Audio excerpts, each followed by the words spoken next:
taking shots at the enemy. I'm gonna make it to the top, leave a legacy.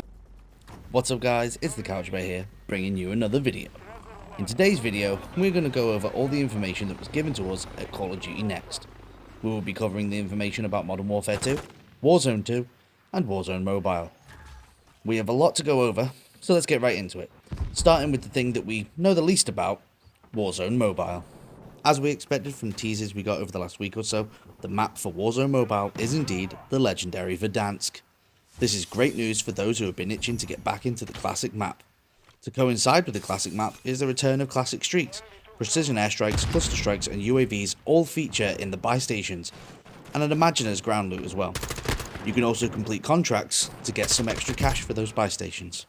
And if you end up losing a gunfight and die, you'll end up in the OG Gulag showers. All these features will apparently lead to a classic Warzone feel, but on mobile, and honestly, I'm kinda looking forward to it. Being able to play a game of Warzone whilst on the go sounds awesome. And with confirmation that Warzone Mobile will share content and features with Modern Warfare 2 and Warzone 2.0, coupled with the fact that it has cross progression, means we'll be able to level up our rank, guns and battle pass for console and PC whilst on the go. That's a win-win. During the show, it was also confirmed that Warzone Mobile will have a player count of 120, with none of them being bots. All 120 will also be mobile-only players. Warzone Mobile will not support crossplay with either console or PC. Now let's move on to our next topic, Modern Warfare 2. This is the part of the show I was most interested in. Being a fan of the OG Modern Warfare 2 and the new Modern Warfare 2019, I'm very excited for this game. The first thing I noticed was them talking about how they've changed things up, so the bullets come out the end of the gun now. Does this mean head glitching is gone, or at the very least a less viable tactic? I don't know. I haven't tested it yet in the beta, so we'll just have to wait and see. Next, let's talk about the aquatic combat. We can swim again. However, when we are underwater, we can only use pistols or melee. But while swimming on the surface, you can pull out a primary weapon. We can also swim into deep water to hide from enemies. However, as we get deeper, the water gets more murky, and it may make it harder for us to see. Or, you run the risk of going too deep and drowning. Outside of swimming though, we will have boats. In the trailer I saw two boats, a smaller rib boat and a bigger gunboat type vehicle, but these may only be in Warzone 2.0. Speaking of new movement mechanics with swimming, we have a few others now as well. We can now dive just like in older Black Ops games. However, we also still have the slide we've grown accustomed to over the past few years. IW have said that slide cancelling is gone, but it's not. You can still do it.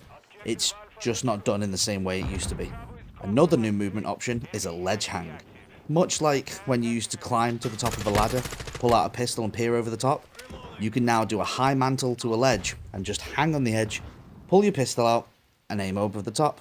In addition to these new movement mechanics, we also learned of a new game mode, Prisoner Rescue.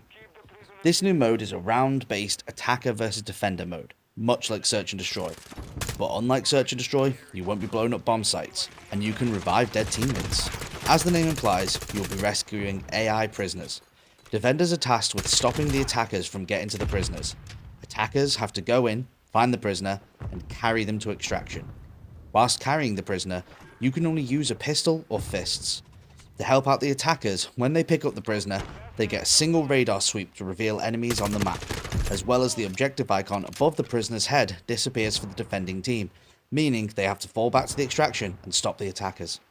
Now, I'm going to talk about what we know about Creator Class, starting with guns. To start with, weapon leveling has changed for this title. When you reach a set level with some guns, you unlock a new receiver for that gun. For example, the M4.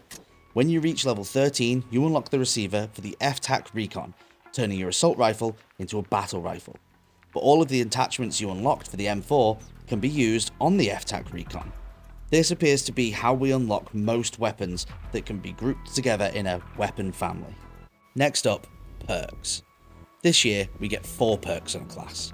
They are in what is called a perk package, a pre-made set of perks. In a perk package, you get to pick 2 perks from slot 1. These are called base perks. You then get 1 perk from slot 2. This is your bonus perk. And the last one from slot 3. This is your ultimate perk. When you load in with your class, you get the first 2 perks right off the rip, but you have to earn the 3rd and 4th. They are earned through time played in a match, but you can also earn score to shorten this time. It reminds me of a mix between old school perk selection and specialist. And I'm okay with this personally, as I used to run specialist quite a bit on older games. As an aside to this, our field upgrade is now part of the creator class, not a separate selection. Now, what about equipment? Well, we have the classics like flashbangs, stuns and smokes. Some returning from Modern Warfare 2019 are the heartbeat sensor, decoy grenade, snapshots, medical syringe, spotter scope and gas grenades, with the new addition being the shock stick, an electric device that sticks to surfaces, electrocutes enemies, destroys equipment and causes vehicles to haywire. For lethals, we have frags, proximity mines, thermites, semtex, the new drill charge, which is described as a charge with a thermal lance that can burrow into surfaces before exploding.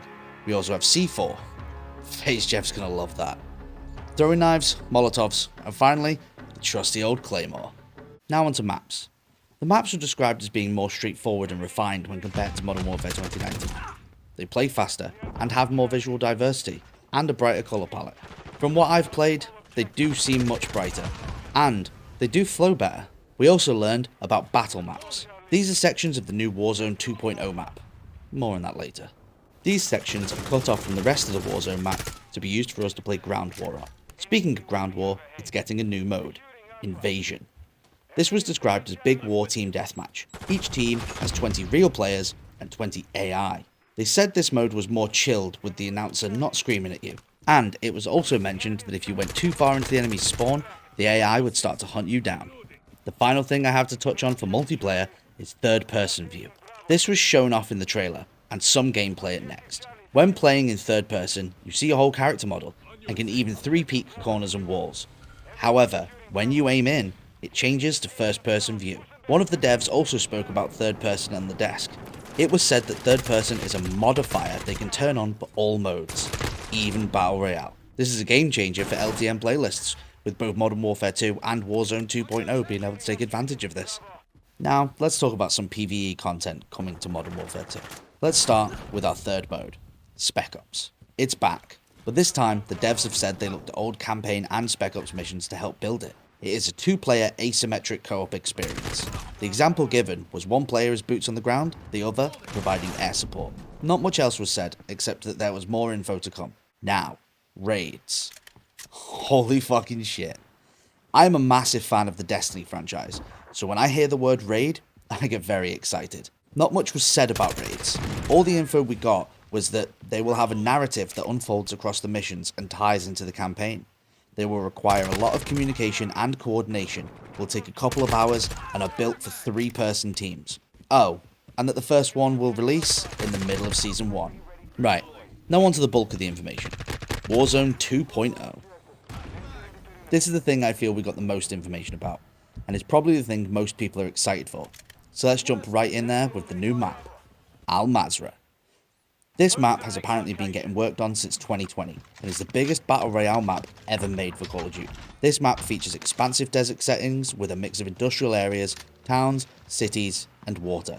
It has 18 points of interest, these being Oasis, Pirate Village, Rohan Oil, Al Mazrah City, Quarry, Hydroelectric, Marshlands, Caves, Al Shireen Pass, Port, Said City, Observatory, Ankhdar Village, Cemetery, Sawa Village, Sarif Bay, Airport, and Fortress. And with the new map will also come some new mechanics. Let's talk about some of them now, starting with vehicles.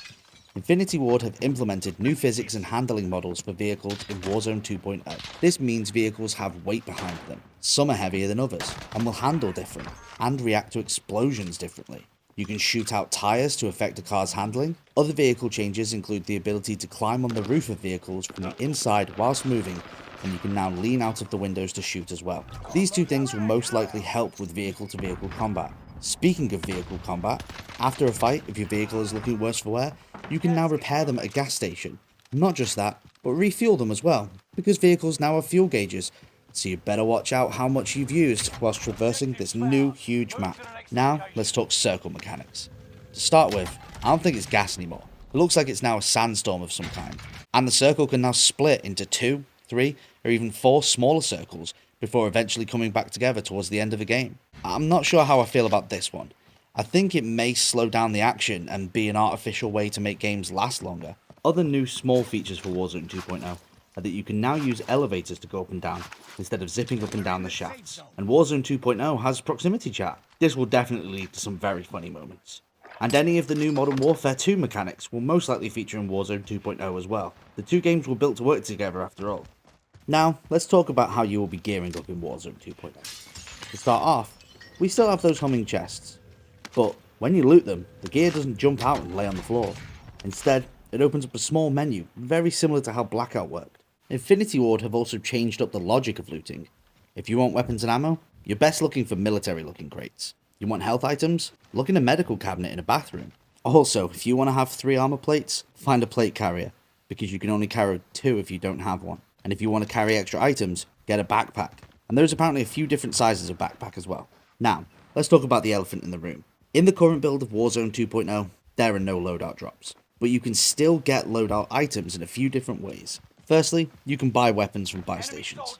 Next, there are hidden caches around the map you can loot loadout items from. These are said to always be in the same spots, so if you can learn their locations, you can hit them up every game. Thirdly, are strongholds. These are locations guarded by AI combatants. Once you kill them all, you get high-end loot, including loadout items, and a key to a black site. Black sites are like strongholds, but with even better loot and even harder AI. So, what happens if you get got? Gulag is what happens. What's changed here then? Well, it isn't a 1v1 anymore. In Warzone 2.0, when you die and go to the Gulag, you will be matched with a random player to fight in a 2v2 face-off.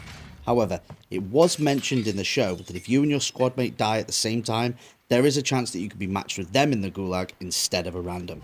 So that's the first change.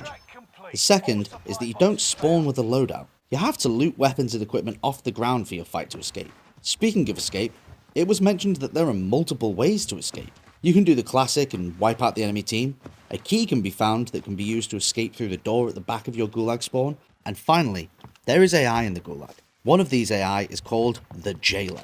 He has a shit ton of health, and it was hinted at that if both teams work together to kill him, all 4 players can escape. Right, on to the final thing for today's video. DMZ. It's real, and it's part of Warzone 2.0, not Modern Warfare 2.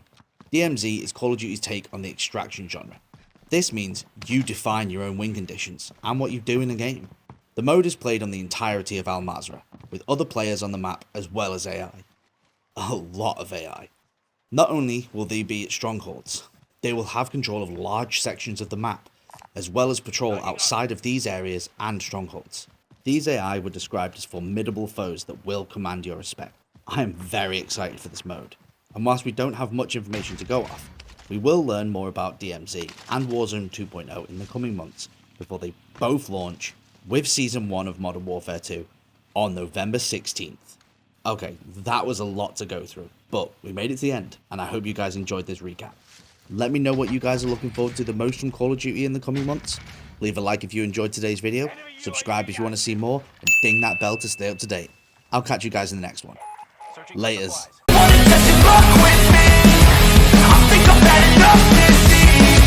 I'm sick of all the bad thoughts.